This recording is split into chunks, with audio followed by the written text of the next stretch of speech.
The wind was a cruel thief, stealing the last vestiges of warmth from Alara's bones and the faint cries from her baby's lips. It tore across the endless, unforgiving expanse of the prairie, a desolate sea of dying grass under a bruised twilight sky. Each gust was a physical blow, a reminder of her utter abandonment. Her husband, Marcus, had cast her out of the wagon with the casual cruelty of a man discarding a worn-out tool. His final words, spat like venom, echoed in the gale. "If the wolves don't get you, the frost will. You are nothing." Now his shadow was a distant speck on the horizon, swallowed by the encroaching darkness, and Alara was left with nothing but the thin cotton of her dress and the precious, fragile weight of her daughter, Lily, bundled in a threadbare shawl. The cold was a living entity, seeping through her clothes, turning her skin to ice, her limbs to lead. Hope was a flickering candle flame in a hurricane, so faint she could barely feel its heat. She stumbled onward, her bare feet cracked and bleeding on the sharp stones and brittle earth, with no destination but a desperate, primal need to move away from the spot where her life had been so violently undone. The vast, empty landscape offered no shelter, no solace, only a reflection of the profound emptiness that had hollowed out her soul. The last rays of sunlight clung to the western hills like a dying man's prayer, painting the clouds in shades of blood and sorrow before finally surrendering to the deep, starless black of a frontier night.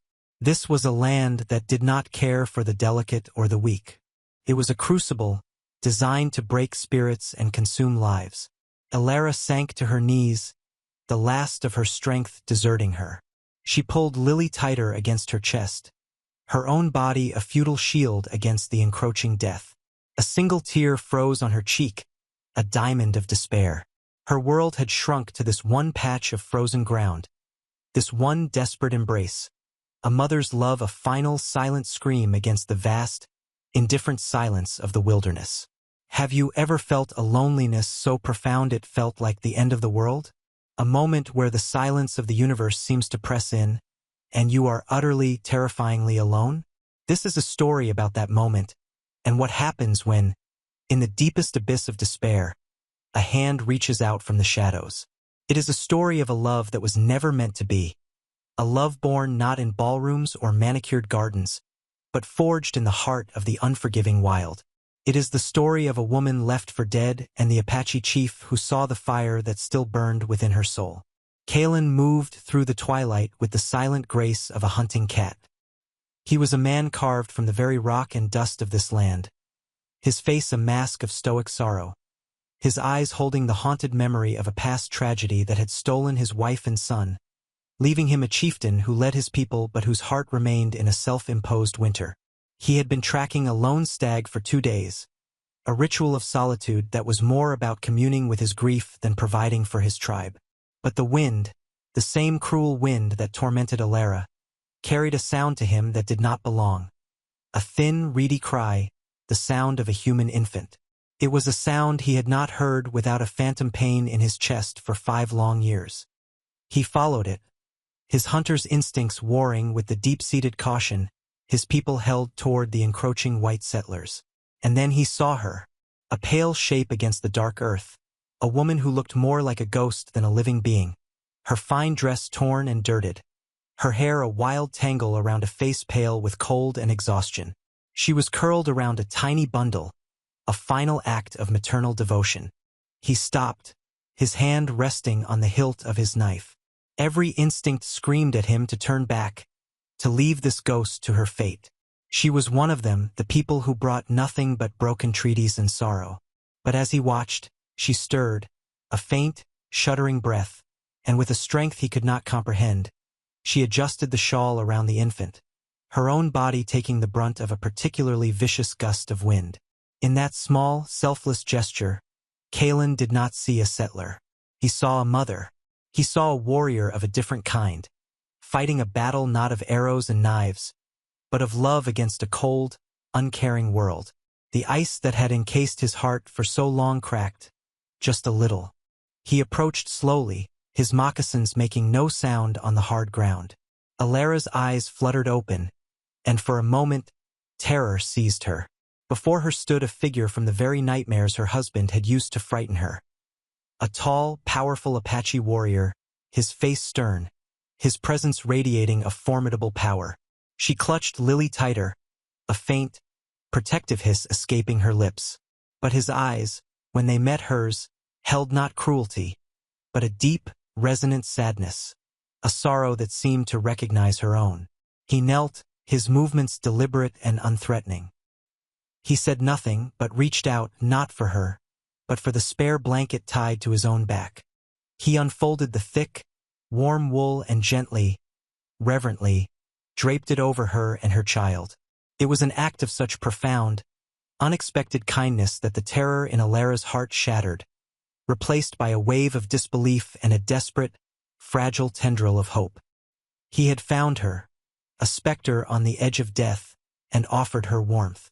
The journey to Kalen's village was a blur of exhaustion and dreamlike suspension for Alara. She drifted in and out of consciousness, cradled in the strong, steady arms of the man who had appeared like an apparition from the earth itself. The world was a dizzying canvas of swaying trees, the rhythmic thump of his heart against her ear, and the comforting weight of the wool blanket. When she finally awoke with clarity, it was to the scent of wood smoke and roasting herbs, and the feel of soft furs beneath her. She was in a dwelling, a sturdy lodge made of wood and hides, the firelight from a central hearth dancing across the curved walls, casting long, gentle shadows. Lily was asleep beside her, nestled in a cradleboard lined with the softest rabbit fur, a look of perfect peace on her tiny face. An old woman with a face like a beautiful, weathered map sat by the fire, her hands deftly grinding herbs with a stone pestle. She looked up and met Alara's gaze, her eyes dark and knowing, and offered a small, reassuring nod before turning her attention back to her work. This was Niall, Kalen's aunt, the tribe's healer and wisdom keeper. Alara felt a wave of fear, the ingrained terror of the unknown, of being a captive. But there were no bars on the door, no guards, only the quiet, domestic rhythm of a life she did not understand. Kalen entered, ducking his head to pass through the low doorway. He carried a wooden bowl of steaming broth, which he set down near her.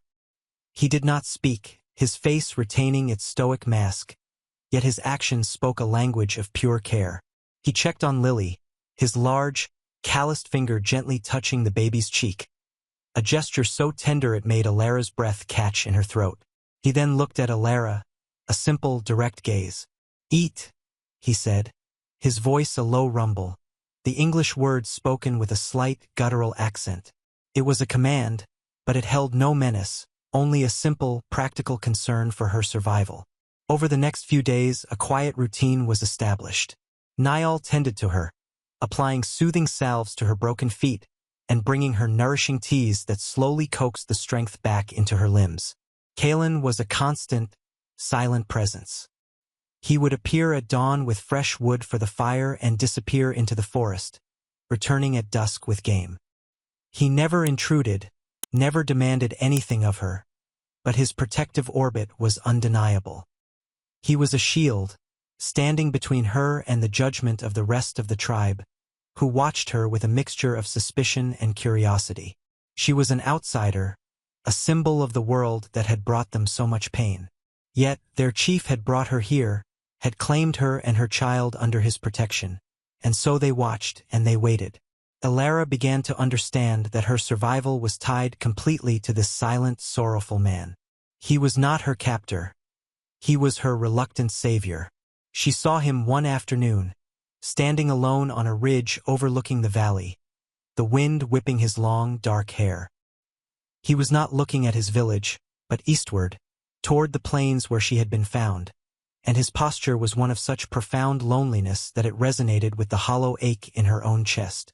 She realized then that this man was as lost in his own way as she had been in the wilderness. He was haunted, a man living in a fortress of grief, and by bringing her here, by offering her a sanctuary he could barely afford emotionally, he had inadvertently opened a door in his own prison. The harsh edges of the prairie winter softened into the tentative blush of spring, and with the changing season, the frozen landscape of Alara's heart began to thaw. The slow, patient rhythm of life in the Apache camp was a healing balm. The days were no longer about mere survival, but about living. She learned to weave baskets under Niall's patient tutelage, her fingers, once accustomed to delicate embroidery, growing strong and deft. She learned the names of the plants that gave healing and those that gave sustenance. She learned to listen to the language of the wind and the birds, a language that had once terrified her, but now spoke of life and resilience. Her relationship with Kaelin unfolded not in grand pronouncements or dramatic gestures, but in the quiet spaces between words. It was in the way he would leave a rare, sweet prairie flower on the ledge outside her lodge in the mornings. It was in the way his eyes would follow her as she played with Lily, a soft light entering them that chased away some of the shadows. One evening, as she sat outside, mending one of Lily's small garments, he came and sat on a log nearby. For a long time, they were silent, watching the stars ignite in the vast, velvet sky. The silence was not empty, but filled with a growing, unspoken understanding. "Why?" she finally asked, her voice quiet. "Why did you help me?" He did not look at her, his gaze fixed on the distant constellations. "The wind carried the cry of a child," he said, his voice low and rough with emotion. "My son." His cry was silenced by the white man's fever. "My wife followed him into the spirit world soon after. I could not let the wind take another." He finally turned to look at her, and the stoic mask was gone. In its place was a raw, aching vulnerability that mirrored her own. "You fought for your child. A warrior's heart does not know the color of skin." In that moment, the chasm between their two worlds seemed to vanish. She saw not an Apache chief, but a man, a father, a husband who had lost everything. And he saw not a helpless white woman, but a survivor, a mother, a spirit as fierce and resilient as any of his own people. Trust, once a fragile seedling, began to put down deep roots. He started to teach her not just words but his way of seeing the world. He showed her how to track a deer not by its footprints, but by the whisper of a broken twig, the turn of a leaf. She, in turn, began to read to him from the single book she had managed to save, a volume of poetry. He would listen, his face unreadable, but she knew he understood the universal language of love and loss, of beauty and sorrow, that filled the pages. Lily became the bridge between them, a symbol of their shared humanity. He carved a small, smooth wooden horse for her, its form so lifelike it seemed ready to gallop away. Watching him place it in Lily's small, grasping hands, a warmth spread through Alara's chest that had nothing to do with the fire. It was a feeling she had never known with Marcus, a feeling of deep, bone-weary safety, of belonging. She was no longer just a survivor. She was beginning to find a home in the heart of this stoic, wounded protector. The slow burn of their connection deepened with the passing moons, affection turning to a quiet, profound love that neither dared to name. It was a love built on shared grief and mutual respect, a sanctuary they had constructed together in the wilderness of their lives. One afternoon, a sudden, violent storm rolled in from the plains, the sky turning a dark, bruised purple. The wind howled like a hungry wolf, and rain lashed down in icy sheets. Lily, startled by a deafening clap of thunder, began to cry with a feverish intensity. A panic, cold and familiar, seized Alara. The baby's skin was hot to the touch, her cries weak and distressed. Niall was away, visiting a neighboring band, and Alara felt the old helplessness wash over her. Kaelin entered the lodge, his presence a bulwark against the storm raging both outside and in. He took one look at the crying baby and Alara's terrified face, and his usual reserve vanished. "Fever," he stated, his voice calm but laced with an urgency that betrayed his own fear. He immediately went to work, his movements efficient and sure.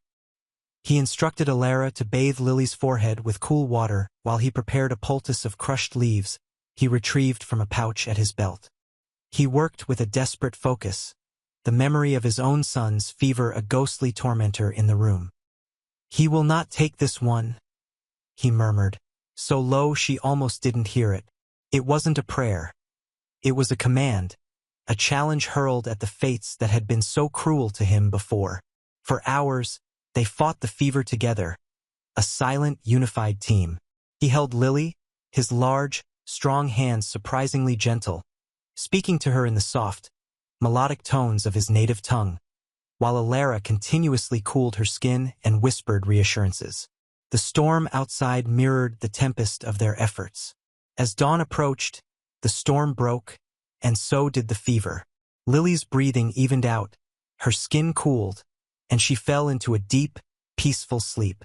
The relief that flooded the small lodge was immense, a physical presence.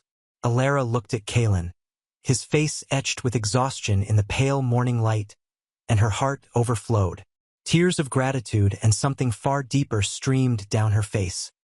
He reached out, his thumb gently wiping a tear from her cheek. The touch was electric, a spark in the quiet aftermath of the storm. "You are safe here, Alara," he said, his voice thick with unspoken emotion. "You and the little one. This is your home." It was the declaration she had been longing to hear, the affirmation that this sanctuary was not temporary. "I am no longer the woman you found on the prairie," she whispered, her voice trembling. "I was a ghost. You have given me back my life." He simply nodded, his dark eyes holding hers, and in their depths, she saw not just the protector, but the man. A man whose heart was slowly, painstakingly learning to beat again. The love between them was no longer a quiet undercurrent. It was a living, breathing thing, as real and as powerful as the mountains that sheltered them. They had weathered the storm together, and in doing so, had found not just solace, but the promise of a shared future, a life rebuilt from the ashes of their pasts. The idyllic peace of their found world was a fragile bubble, destined to be pricked by the cruel realities of the world beyond the mountains. The changing winds that carried the scent of pine and damp earth also carried whispers, rumors that traveled from trappers to traders and finally into the heart of the Apache lands. A wealthy white man, consumed by a cold fury, was scouring the territory. His name was Marcus Thorne, and he had put a bounty on the head of any Indian who harbored his stolen property, a woman and a child. The news reached Kalen like a physical blow, a serpent slithering into his hard-won garden. He had known this day might come, but had allowed himself to hope, to believe that the vastness of the land would be enough to swallow Alara's past. Now that past was riding toward them, armed with gold and gunpowder, driven by the possessive rage of a man who could not stand to be defied. The change in Kalen was immediate and chilling. The gentle warmth that had begun to light his eyes was extinguished, replaced by the hard, flinty glare of a wartime chief. A grim silence fell over the village as he gathered his most trusted warriors, their faces grim, their hands checking the familiar weight of bows and rifles. The threat was not just to Alara and Lily. It was to them all. To harbor the fugitives was to invite the wrath of the white world, a world that needed little excuse to bring violence to their doorstep. Alara saw the change and her blood ran cold.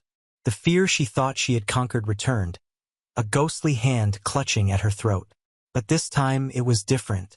It was not the paralyzing terror of a victim, but the fierce, protective fear of a woman with everything to lose.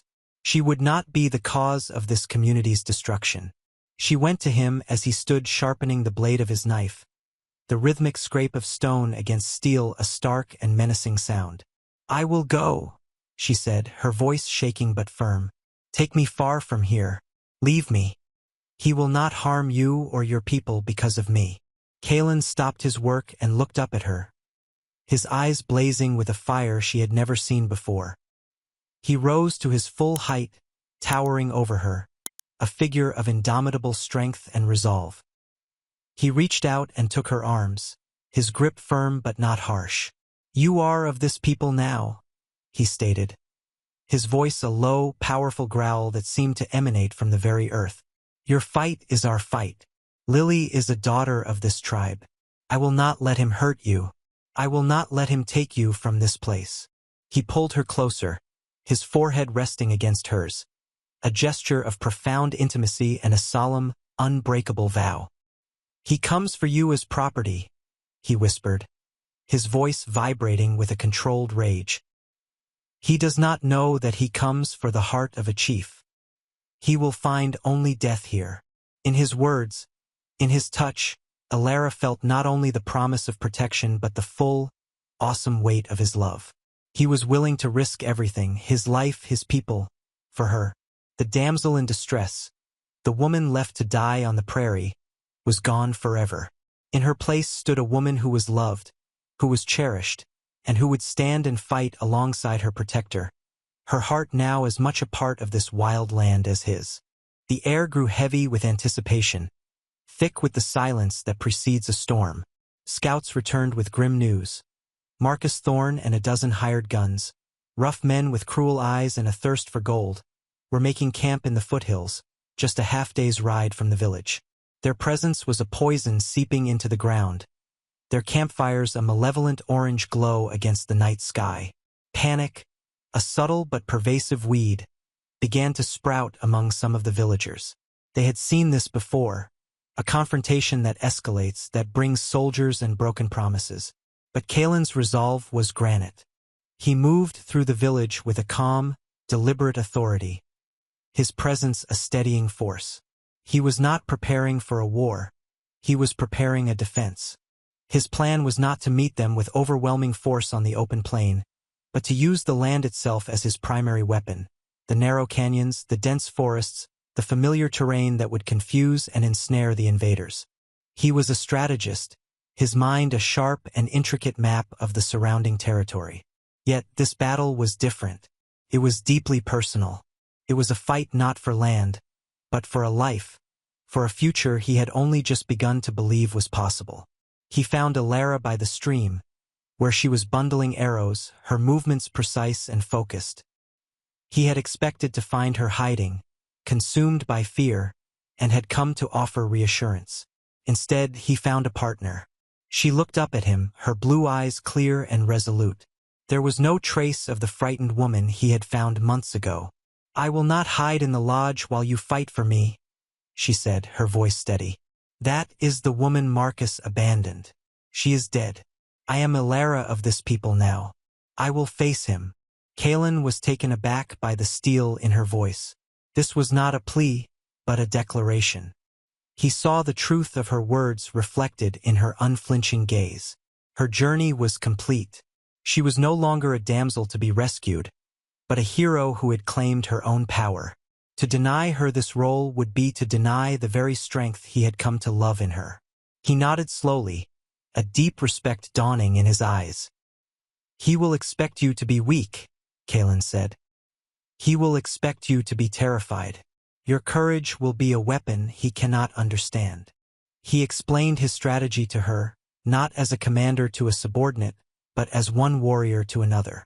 The final confrontation would take place at the narrow entrance to the valley, a natural choke point flanked by high rock walls where his best archers would be hidden. It would be a place of his choosing, on his terms. As the sun began to set, casting long, foreboding shadows across the valley, Alara held Lily close, whispering promises of safety and love. She was not just fighting for her own freedom, but for her daughter's future, a future in a world of honor and courage, not cruelty and possession. She dressed not in the settler's dress she had arrived in, but in a simple, practical tunic of soft deerskin Niall had made for her. She was shedding the last remnants of her old life, preparing to stand as a testament to her new one. The stage was set. The antagonist was approaching, blinded by his own arrogance, striding toward a confrontation he believed he had already won, utterly unaware that he was about to face not a broken woman, but a queen in her own right, defended by a king who would sooner die than see his kingdom fall. The morning broke cold and gray, the sky a sheet of unpolished pewter. A tense quiet blanketed the village as the warriors took their hidden positions along the canyon walls. Marcus Thorne and his men rode into the valley with an air of swaggering arrogance, their horses trampling the sacred ground, their loud, coarse voices an insult to the morning's peace. Marcus rode at their head, his face a mask of smug satisfaction, dressed in fine city clothes that were comically out of place in the rugged landscape. He saw the village ahead, seemingly quiet and undefended, and a cruel smile touched his lips. He believed this would be easy. As they approached the narrowest point of the canyon, Kalen stepped out from behind a large boulder, blocking their path. He stood alone, armed only with a long knife at his belt and an unyielding resolve in his eyes. He was the picture of calm, deadly authority. "This is as far as you go, Thorn," Kalen said, his voice quiet but carrying with an unnerving power. Marcus laughed, a harsh, grating sound. "You must be the chief. I have no quarrel with you or your people. I'm here for my property. Give me my wife and the child, and I'll even toss you a few gold coins for your trouble." Kalen's eyes narrowed to dangerous slits. "The woman you seek is not your property, and she is not here." It was then that Alara emerged from the village entrance behind him, walking slowly, deliberately toward the standoff. She held Lily in a sling against her chest. She was not cowering. Her head was held high, her spine straight, her gaze locked on Marcus with an intensity that made him falter. He stared, momentarily stunned. This was not the timid, broken creature he had left for dead. This woman radiated a strength and self-possession that was utterly foreign to him. "Marcus," she said, her voice ringing out in the canyon, clear and strong, imbued with a power he had never heard from her before. "You have no power here. You have no claim on me.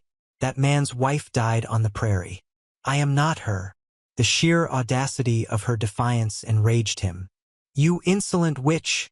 he snarled, his face contorting with fury. He spurred his horse forward, reaching for the pistol at his hip. "You belong to me." Before he could draw the weapon, a single arrow whistled through the air, embedding itself in the ground just inches from his horse's hoof. It was a warning shot, fired with impossible precision. Marcus looked up to see the canyon walls lined with silent, grim-faced Apache warriors, their bows drawn, their arrows aimed directly at him and his men. The hired guns, who had been laughing moments before, now looked around nervously, realizing they had walked into a perfectly executed trap.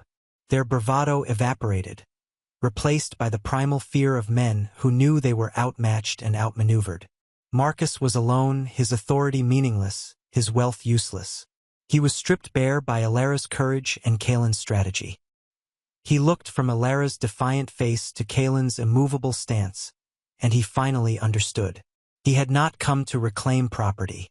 He had come to face a reckoning. Utterly defeated, not by force of arms but by a moral power he could not comprehend. He yanked on his horse's reins, turning it around in a spray of gravel. "This isn't over," he spat, a pathetic, empty threat. With a final glare of impotent hatred, he and his terrified men galloped away, their disorderly retreat a testament to their utter humiliation. A cheer erupted from the hidden warriors as Alara stepped forward to stand beside Kalen, watching until the dust from their retreat had settled. He took her hand, his fingers lacing with hers. The threat was vanquished not just by his strength, but by hers. Together they were whole. Together they were invincible.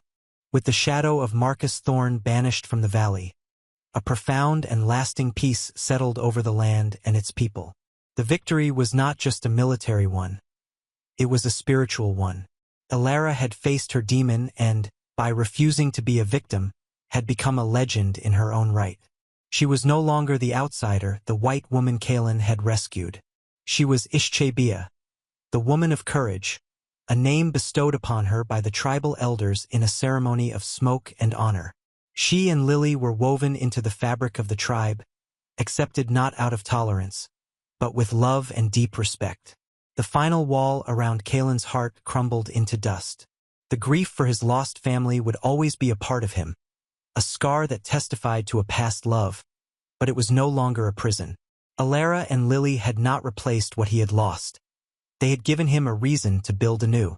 One evening, under a sky awash with the fiery colors of sunset, he led her to the ridge where she had first seen him standing in his solitude. It was the place he had gone to mourn, but today he brought her there to celebrate life. "My heart was a frozen river," he said, his voice soft, turning to face her. "For 5 winters it did not move. You and your daughter, you are the spring thaw, Alara. You have made it flow again." He took her face in his hands, his touch full of a reverence that made her soul sing. "My home is your home. My people are your people. My heart is your heart. Will you be my wife?" Tears of pure joy welled in her eyes. "I have been your wife in my heart since the day you covered me with your blanket," she whispered. "Yes, Kaylin. Yes." Their wedding was a celebration for the entire tribe, a joining of two souls and two worlds, a testament to the power of love to bridge any divide. The epilogue of their story was written in the quiet, happy years that followed. Kaylin led his people with a renewed wisdom and a gentle strength, Alara always at his side, her counsel valued, her spirit a source of inspiration. Lily grew into a happy, vibrant child, fluent in 2 languages, her laughter echoing through the village. She was a living symbol of a new future, a bridge of understanding, cherished by all. She had her mother's resilient spirit and the quiet, watchful eyes of the man who had become her father in every way that mattered. They had forged more than just a life together. They had created a legacy. Their story became a tale told around the fires on cold winter nights, a story of a woman abandoned by cruelty and a chief haunted by grief, who found each other in the vast, unforgiving wilderness and built a kingdom of love. Their found family was a fortress, their love a beacon that proved that even in the harshest of lands, the most beautiful and resilient things can grow. And so, a story that began in the depths of despair, on a frozen patch of unforgiving prairie, found its end in the warmth of a shared fire, in the laughter of a child, and in the enduring love of 2 people who dared to find a home in each other's broken hearts. Alara's journey from a terrified victim to a courageous queen, and Kaylin's path from a grief-stricken recluse to a wholehearted protector, is a testament to the incredible resilience of the human spirit. It reminds us that our worth is not defined by those who cast us aside, but by those who see the fire within us and help us to fan the flames. It teaches us that true strength is not the absence of fear, but the courage to stand up and face it, and that the greatest sanctuaries are not built of wood and stone, but of trust, respect, and love. Theirs is a story that whispers on the wind across the Great Plains, a legend of hope and redemption. We all face our own wilderness, our own moments of abandonment, and our own private storms. The question is, who do we become in the aftermath? Do we allow the cold to extinguish our spirit, or do we search for the warmth, however unexpected its source? What storms have you weathered in your own life, and who was the unexpected ally who stood with you in the wind? Share your stories of courage and found family in the comments below. We believe that in sharing our journeys, we strengthen one another for the path ahead. If this story touched your heart, please don't forget to like this video and subscribe to our channel for more tales of inspirational love and unbreakable spirit. Thank you for joining us.